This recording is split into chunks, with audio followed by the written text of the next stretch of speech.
जिसके अंदर वो सुर्ख और सुनहरी रंग का लहंगा था जो खास तौर पर उस रात के लिए तैयार करवाया गया था। खाला ने वो लिबास मेरे सामने रखते हुए कहा कि सबा, आज की रात तेरी जिंदगी की सबसे बड़ी रात है। अगर चौधरी साहब खुश हो गए तो समझो हमारी साथ पुश्ते बैठ के खाएंगी, इसलिए दिल खोल के नाचना और कोई शिकायत का मौका मत देना। मैंने उस लिबास को देखा जो बज़ाहिर बहुत कीमती और खूबसूरत था, लेकिन मेरे लिए वो किसी फांसी के फंदे से कम नहीं था। शाम के ठीक 7 बजे होटल की तरफ से भेजी गई वो बड़ी काली चमकती हुई गाड़ी हमारे कोठे के बाहर आके खड़ी हो गई, जिसका गार्ड वही करख्त चेहरे वाला आदमी था जो उस रात चौधरी के साथ आया था। उसे गाड़ी का दरवाज़ा खोला और हम सब उसमें बैठ गए और अब हमारी गाड़ी उस 5 स्टार होटल की तरफ बढ़ रही थी, जहाँ मेरी ज़िंदगी का वो सबसे बड़ा तूफान मेरा इंतजार कर रहा था, जिसका मैंने अपने वहमो गुमान में भी नहीं सोचा था। जब हम उस 5 स्टार होटल में पहुंचे जहां चौधरी के बेटे की शादी थी, तो हमें होटल के पिछले रास्ते से अंदर ले जाया गया और वहाँ हमारे लिए खसूसी कमरा दिया गया जहाँ बैठ के हमें अपनी आखिरी तैयारी मुकम्मल करनी थी। वो कमरा इतना बड़ा और आलीशान था कि वहाँ की दीवारों पर लगे कीमती शीशे और मखमली सोफे देख के ही अंदाज़ा हो रहा था कि किसी बहुत ही अमीर ख़ानदान की महफिल है। ज़ुबैदा खाला बार बार मेरे बाल ठीक कर रही थी और मुझे समझा रही थी कि सबा, आज अपनी ज़िंदगी का सबसे बेहतरीन रक्स करना है, क्योंकि आज चौधरी गज़नफ़र के सामने तुम्हारी इज्जत का सवाल है। फिर कुछ ही देर के बाद जब मेहमानों की आमद का वक्त हुआ और हॉल पूरी तरह से भर गया, तो चौधरी के गार्ड्स हमें लेने के लिए आए और हमें उस बड़े से हॉल में ले जाया गया जहाँ बिल्कुल बीचों बीच एक बहुत बड़ा डांस फ्लोर बना हुआ था और हमें उसी जगह पे खड़े होकर रक्स करना था। मैं और मेरी दोनों साथी लड़कियां स्टेज के मरकज़ में जाके खड़ी हो गईं और तभी हॉल के बड़े बड़े स्पीकर्स पे एक तेज़ गाना लगा दिया गया और मेहमान आते जा रहे थे और हमने भी गाने की धुन के साथ धीरे धीरे अपना रक्स शुरू कर दिया था। रक्स करते हुए मेरी नज़रें चारों तरफ घूम रही थी और मैं वहाँ का माहौल देखकर हैरान हो रही थी, क्योंकि कोई आम शादी नहीं बल्कि यहाँ सिक्योरिटी बहुत हाई थी। जगह जगह काले सूट पहने मुसल्ला गार्ड्स खड़े थे और होटल का हर एक कोना, वहाँ की लाइट्स, फूलों की सजावट और मेहमानों के लिबास, हर चीज़ बहुत ही आलीशान थी। मैंने अपनी पूरी ज़िंदगी में आज तक इतनी बड़ी और महंगी शादी कभी नहीं देखी थी और उस चमक दमक को देख के जहाँ बाकी लड़कियाँ खुश हो रही थीं, वहीं उस शादी को देख के मुझे अपने माजी के वो दिन याद आ रहे थे जब मैं भी एक आम लड़की की तरह अपने घर में बैठ के दुल्हन बनने के ख्वाब देखा करती थी और सोचा करती थी कि एक दिन मेरा भी अपना घर होगा, मेरा एक शौहर होगा जो मुझे दुनिया की तमाम खुशियाँ देगा और मैं भी किसी के घर की इज्जत बन के जाऊँगी। लेकिन अफसोस कि उन्हीं खूबसूरत ख्वाबों की कीमत आज मैं इस डांस फ्लोर पर पहुँच के भुगता रही थी, जहाँ दुनिया भर के मर्द मुझे अपनी हवस भरी नज़रों से देख रहे थे और मैं उनके सामने नाचने में मजबूर थी, क्योंकि माजी के उस एक धोखे ने मेरे तमाम ख्वाबों को मिट्टी में मिला के मुझे उस बाजार का तमाशा बना दिया। अभी रक्स करते हुए कुछ ही देर गुजरी के हॉल के कोने में बैठे एक उधेड़ उमर आदमी ने उंगली के इशारे से मुझे अपनी तरफ बुलाया। ये देख के मेरी जान निकल गई, क्योंकि वो आदमी जिस तरह शराब के नशे में धत होकर मुझे घूर रहा था, उससे मुझे अच्छी तरह अंदाजा था कि वो अब मेरे साथ क्या सलूक करने वाला है। मगर मेरी मजबूरी थी कि मैं चौधरी गज़नफ़र के खौफ और ज़ुबैदा खाला के गुंडों के डर से मना नहीं कर सकती थी, इसलिए मैं धीमे धीमे रक्स करती हुई और अपने कदमों को ज़बरदस्ती घसीटती उसके करीब गई, तो उस वहशी ने एकदम मेरा हाथ खींच के मुझे अपनी गोद में बिठा लिया और पैसे देने के बहाने मेरे वजूद पे यहाँ वहाँ हाथ लगाने लगा।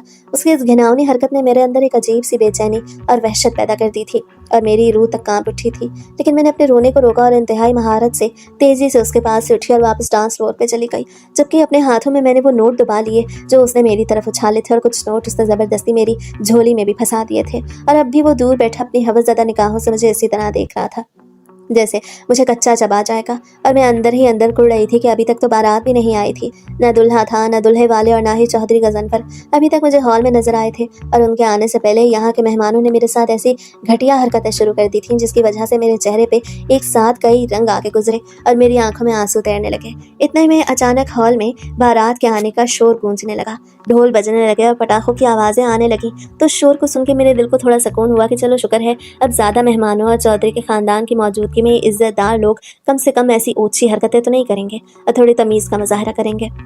लेकिन जैसे ही हॉल के बड़े चमकते दरवाजे खुले और उनके अंदर से दुल्हा दाखिल हुआ और रक्स करते करते अचानक मेरी नज़र बिल्कुल सीधी उसके चेहरे पे पड़ी, तो मेरे 14 तबक रोशन हो गए और मेरे पाँव ज़मीन से चिपक के रह गए, क्योंकि ये तो मेरे वहमो गुमान में भी नहीं था कि मैं जिस शादी में एक रक्कासा बन के सबका दिल बहलाने के लिए आई हूँ, वो शादी किसी और की नहीं बल्कि मेरे ही साबिका शौहर की होगी, जिससे मुझे इस दलदल में ला के फेंका था। उस सफ़ेद रंग की कीमती रेशमी शेरवानी पहने हुए, सर पे दुल्हे का सहरा सजाए, इंतहाई शान से अपने दोस्तों के हजूम में हंस रहा था और चौधरी गज़नफ़र उसके कंधे पे हाथ रखे फखर से मुस्कुरा रहे थे। यानी हामिद कोई आम लड़का नहीं था, बल्कि वो उसी बासर सियासतदान चौधरी गज़नफ़र का इकलौता बेटा था, जिसे 2 साल पहले अपने नाम और अपनी पहचान को छुपा के मुझसे झूठी मोहब्बत का ड्रामा रचाया था। और जब उसका दिल भर गया तो मुझे एक रात धोखे से शराब पिला के अपने ही दोस्तों के हवाले कर दिया और खुद हमेशा के लिए गायब हो गया, जिसके बाद ज़माने की ठोकरों ने मुझे इस कोठे पे पहुंचा दिया। और आज कुदरत का एक ऐसा भयानक मजाक था कि वो शख्स एक बहुत बड़े ख़ानदान का चश्मे चराग बन के किसी अमीर लड़की से दूसरी शादी रचा रहा था और मैं उसी के बाप के टुकड़ों पे पलने वाली एक नाचने वाली बनकर उसकी महफिल की रौनक बढ़ाने के लिए स्टेज पे थरक रही थी। मेरे हाथ पांव यकदम ठंडे पड़ गए और ऐसा लगा जैसे मेरे जिस्म का सारा खून जम गया हो, क्योंकि जिस शख्स का चेहरा मैं अपनी ज़िंदगी में दोबारा कभी नहीं देखना चाहती थी, आज वो मेरे सामने एक दुल्हा बन के खड़ा था और लाउड स्पीकर पे बजने वाला गाना अब मेरे कानों में लोहे के गर्म सलाखों की तरह चुभ रहा था। लेकिन मुझे अपने चेहरे पे मुस्कुराहट बरकरार रखनी थी, क्योंकि अगर मैंने यहाँ कोई तमाशा किया तो चौधरी के गार्ड्स मुझे यहीं गोली मार देते। और हामिद जो अभी तक अपने दोस्तों में मगन था, उसने अभी तक स्टेज की तरफ नहीं देखा था, लेकिन मैं जानती थी कि जैसे ही उसकी नज़र मुझ पे पड़ेगी उस आलीशान हॉल में खामोश क़यामत टूट पड़ेगी। मुझे कुछ समझ नहीं आ रहा था और मेरा सर बुरी तरह चकरा रहा था, इसलिए मैंने मज़ीद वहाँ खड़े रहना मुनासिब न समझा और अपनी दोनों साथी लड़कियों को वॉशरूम का बहाना बनाया और तेज़ी से वॉशरूम का रुख किया। मेरी दोनों साथियों ने वहाँ खड़े चौधरी के गार्ड्स को इशारे से बता दिया था कि मैं वॉशरूम जा रही हूँ ताकि वो परेशान ना हो, और लेडीज़ वॉशरूम में दाखिल होते ही मैंने अंदर से मजबूती से दरवाज़ा बंद किया और वहीं वॉश बेसिन का नलका तेज़ खोल के गहरे गहरे सांस लेते हुए अपने आंसू बहाने लगी थी ताकि मेरी सिसकियों की आवाज़ बाहर ना जा सके। और नलके के बहते पानी के साथ ही मेरे माजी का एक एक पल मेरी आंखों के सामने फिल्म की तरह चलने लगा था और मुझे अपना वो खूबसूरत माजी याद आने लगा जब मैं इस गंदगी से दूर एक पाकीज़ा ज़िंदगी गुजार रही थी, क्योंकि मैं एक शरीफ और मिडिल क्लास घराने की लड़की थी और मेरे बाबा एक स्कूल के उस्ताद थे जो अपनी हलाल की कमाई से हमारा पेट पालते थे। हाँ, हम बहुत अमीर तो नहीं थे, लेकिन बहुत अच्छे तरीके से अपना गुजारा कर रहे थे और हमारी ज़िंदगी में एक सुकून था कि तभी हामिद मेरी ज़िंदगी में एक तूफ़ान बन के आया। और उस वक्त मैं सिर्फ 16 साल की एक नादान लड़की थी जो नई नई कॉलेज जाती थी और दुनिया के मकरो फरेब से बिल्कुल अनजान थी। मुझे पहली बार कॉलेज के रास्ते में ही मिला था, जहाँ उसकी एक बड़ी सी स्याह चमकती हुई गाड़ी सड़क के किनारे ख़राब खड़ी थी और वो गाड़ी से उतर के शायद अपने किसी मैकेनिक को फ़ोन करने की कोशिश कर रहा था कि जब ही उसकी नज़र मुझ पे पड़ी, जो अपने हाथ में किताब पकड़े वहाँ से गुजर रही थी, और उसने मेरे हाथ में पानी की बोतल दे के बड़े मासूमाना अंदाज में मुझसे पीने के लिए पानी मांग लिया। मैंने भी एक शरीफ लड़की की तरह इंसानियत और मदद के नाम पर बाहर रुक के उसे पानी पिलाया और वो पानी पीते पीते मेरी मासूमियत और खूबसूरती में इस तरह खो सा गया कि उसकी नज़रें मुझसे हट ही नहीं रही थी। इसके बाद उसे बाकायदा मनसूबाबंदी के तहत रोज़ मेरे कॉलेज के रास्ते में आना शुरू कर दिया। वो घंटों मेरी एक झलक देखने के लिए वहाँ अपनी महंगी गाड़ी में खड़ा रहता और मैं भी नई नई जवान थी, इसीलिए जवानी के नादान तकाज़ों और उसकी मुसलसल तवज्जो ने मुझे आहिस्ता आहिस्ता उसकी तरफ मायल कर दिया। और यूँ एक ही दिन बातों ही बातों में नंबरों के तबादले के बाद हमारी ये अंधी मोहब्बत परवान चढ़ती चली गई। मुझे लगता था हामिद से ज़्यादा मुझे कोई प्यार नहीं कर सकता।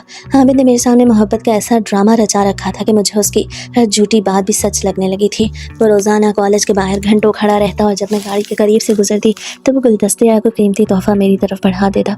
शुरू में तो मैंने बहुत नखरे दिखाए और शरीफ ज़ादियों की तरह उससे बात करने से कतराती रही, लेकिन उसकी मुसलसल तवज्जो, उसके मीठे बोल और उसकी अमीराना शान व शौकत ने आहिस्ता आहिस्ता मेरे दिल के सारे दरवाजे खोल दिए। वो फ़ोन पर रात रात भर मुझसे बातें करता और मुस्तकबिल कैसे हसीन ख्वाब दिखाता कि मेरी नादान अकल उसकी पुजारी बन गई। वो कहता था, सबा तुम दुनिया की सबसे खूबसूरत लड़की हो और तुम्हारे बिना मेरी ज़िंदगी अधूरी है। मैं तुम्हें अपने घर की मलिका बना के रखूँगा और तुम्हें किसी चीज़ की कमी नहीं होने दूंगा। उसकी इन बातों ने मेरे अंदर एक ऐसी अंधी अकीदत पैदा कर दी कि मुझे अपने उस्ताद बाप की सफ़ेद दाढ़ी और माँ की ममता भी उसकी मोहब्बत के सामने हीच नज़र आने लगी थी। जब भी मैं उससे कहती कि हामिद तुम अपने वालिदैन को मेरे घर भेजो ताकि हम इज़्ज़त के साथ रिश्ता तय कर सकें, तो वह हमेशा कोई ना कोई बहाना बना देता कि अभी मेरे अब्बू एक बहुत बड़े सियासी मिशन पे हैं और वह इस वक्त मेरी शादी के लिए नहीं मानेंगे, लेकिन तुम फिक्र मत करो, मैं सब ठीक कर दूंगा। और यूँ वक्त गुजरता गया, यहाँ तक कि एक दिन उसने फ़ोन पे रोते हुए मुझसे कहा कि सबा मेरे घर वाले मेरी शादी मेरी कज़न से तय कर रहे हैं, अगर तुमने अब भी मेरा साथ न दिया तो मैं खुदकुशी कर लूँगा। इससे तुम कल ही अपने घर से भाग के चली आओ, हम दूसरे शहर जाके कोर्ट मैरिज कर लेंगे और जब शादी हो जाएगी तो हम तुम्हारे घर वालों को बता देंगे और मजबूरी में हमें कबूल कर लेंगे। उसकी इस जज्बाती ब्लैकमेलिंग ने मेरी सोच समझने की सलाहियत ही ख़त्म कर दी और मैंने अपनी ख़ानदानी इज्जत को उसके झूठे प्यार पे कुर्बान करने का फैसला कर लिया। अगली सुबह मैंने कामते हाथों से अपने कमरे की मेज़ पे ख़त लिखा जिसमें मैंने अपने बाबा और माँ से माफ़ी मांगते हुए लिखा था कि मैं अपनी मर्ज़ी से हामिद के साथ जा रही हूँ और हम शादी कर रहे हैं, इसलिए आप लोग मेरी तलाश मत कीजिएगा। ये ख़त वहाँ रखे मैंने अपने चंद कपड़े एक बैग में डाले और चोरी छुपे घर के पिछले दरवाजे से निकल गई, जहाँ हामिद अपनी काली गाड़ी लिए मेरा इंतज़ार कर रहा था। गाड़ी में बैठते ही उसने मुझे गले से लगा लिया और कहा, तुमने आज साबित कर दिया कि तुम मुझसे कितनी मोहब्बत करती हो। मुझे उसी वक्त अपने शहर से बहुत दूर एक दूसरे अनजान शहर ले गया, जहाँ उसने पहले से एक छोटा सा मकान किराए पे ले रखा था। वहाँ पहुँच के उसने एक फर्जी कारी और 2 गवाहों का बंदोबस्त किया जिन्होंने कुछ कागजात पे मुझसे दस्तखत करवाए और उसे शादी के नाम पे मुझसे निकाह का वो ढोंग रचवाया जिस पे मैंने अंधा यकीन कर लिया था। इसके बाद के वो 7 दिन मेरी ज़िंदगी के वो दिन थे जब मैंने खुद को दुनिया की खुशकिस्मत तरीन लड़की समझा। हामिद मुझे बेइंतहा प्यार करता और मेरे लिए अच्छे अच्छे खाने लाता और मुझे अपनी मोहब्बत के जाल में मज़ीद जकड़ता रहा। उसने एक हफ़्ते तक मुझे भरपूर तरीके से इस्तेमाल किया और जब उसकी हवस का दिल भर गया तो उसका रवैया यकदम बदलने लगा। वो फ़ोन पर मसरूफ़ रहने लगा और मुझसे सीधे मुँह बात भी नहीं करता था। यहाँ तक कि 7वें दिन की रात वो अपने 3 दोस्तों को उस मकान पर ले आया जिनकी नज़रों में वही वहशियाना हवस थी जो मैं आजकल रोज़ देखती हूँ। हामिद ने मुझे चाय पीने को दी जिसमें उसने कोई नशा आवर चीज़ मिला रखी थी। चाय पीते ही मेरा सर चकराने लगा और मैं नींद बेहोशी की हालत में चली गई। तभी हामिद ने मुझे अपने इन दोस्तों के हवाले कर दिया और खुद वहाँ से हमेशा के लिए गायब हो गया। मुझे याद है जब मैंने होश में आने की कोशिश की तो हामिद वहाँ नहीं था, बल्कि उसके वो तीनों दोस्त बारी बारी मेरे वजूद को नोच रहे थे। मैं चीखती रही, चिल्लाती रही, उसका नाम पुकारती रही, लेकिन वहाँ कोई मेरी फरियाद सुनने वाला नहीं था। उन दरिंदों ने पूरे 2 दिन तक मुझे उस बंद कमरे में अपनी हैवानियत का शिकार किया और मेरी रूह तक को पामाल कर दिया। जब मैं निढाल होकर मरने के करीब पहुंची तो उन्होंने मुझे पुरानी चादर में लपेटा और रात के अंधेरे में शहर के एक सुनसान कोने में कचरे के ढेर पर फेंक कर फरार हो गए। मैं कई घंटों तक उस कचरे के ढेर पर बेसुध पड़ी रही, यहाँ तक कि सुबह के वक्त एक बूढ़े कचरा चुनने वाले ने मुझे देखा और उसे मुझ पर तरस आ गया। उसने मुझे पानी पिलाया और अपनी फटी पुरानी चादर मेरे ऊपर डाली। मेरे पास न पैसे थे, न तन ढांपने के लिए सही कपड़े थे, लेकिन मेरे अंदर अपने घर वापस जाने की एक तड़प जाग उठी थी। मैंने भीख मांगकर और लोगों के आगे हाथ जोड़ के बड़ी मुश्किल से बस का टिकट करवाया और रोती पीटती वापस अपने शहर पहुंची। जब मैं अपने मोहल्ले की गली में दाखिल हुई तो वहाँ अजीब सा सन्नाटा था और जैसे ही मैं अपने घर के दरवाजे पे पहुंची तो वहाँ सफ़ेद कपड़े में लिपटी चंद औरतें बैठी थीं। मेरा दिल जोर से धड़का और जब मैं अंदर गई तो पता चला कि मेरे जाने के बाद जो खत मैं छोड़ के भागी थी उसका सदमा मेरे बूढ़े उस्ताद बाप से बर्दाश्त न हुआ और वो उसी रात दिल का दौरा पड़ने से मर गए। मेरे बाबा की मौत की खबर ने मुझे अंदर से बिल्कुल खोखला कर दिया और मैं उनकी तस्वीर से लिपट के ज़ारो कतार रोने लगी, लेकिन वहाँ मौजूद रिश्तेदारों ने मुझे देखते ही ताने देना शुरू कर दिए। हम चूँकि एक जॉइंट फैमिली में रहते थे इसलिए मेरे ताया, चचा और बाकी घर वाले मेरे खून के प्यासे हो गए। उन्होंने मुझ पर बद चलने का दाग लगाया और कहा, तूने हमारे ख़ानदान की नाक काट दी, अब तेरा इस घर में कोई वजूद नहीं। मैंने रोते हुए अपनी माँ को गले लगाया और उसे सब सच सच बता दिया कि माँ, मैं बच्चल नहीं, मुझे हामिद ने धोखा दिया है और मुझे बेच के गायब हो गया है। मेरी माँ ने मेरी बेबसी देख के मुझे सीने से तो लगा लिया, लेकिन वो खुद अपने जेठ और देवरों के सामने बेबस थी। बाकी घर वालों ने तालियां बजाकर और धक्के मारकर हमें उसी वक्त तपती हुई धूप में घर से बाहर निकाल दिया और कहा कि अब इस बदनाम लड़की और इसकी माँ का हमारे शरीफ खानदान से कोई ताल्लुक नहीं। मैं, मेरी बीमार माँ और मेरे 2 छोटे मासूम बहन भाई सड़क पे आ गए थे।